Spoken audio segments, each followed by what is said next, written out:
दिल मिल रहे हैं।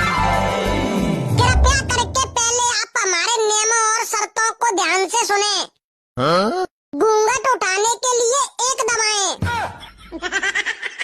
मेरी सास के जब बिचौलिया ने हमारी शादी कस्टमर केयर वाली से करा दी है का? नहीं।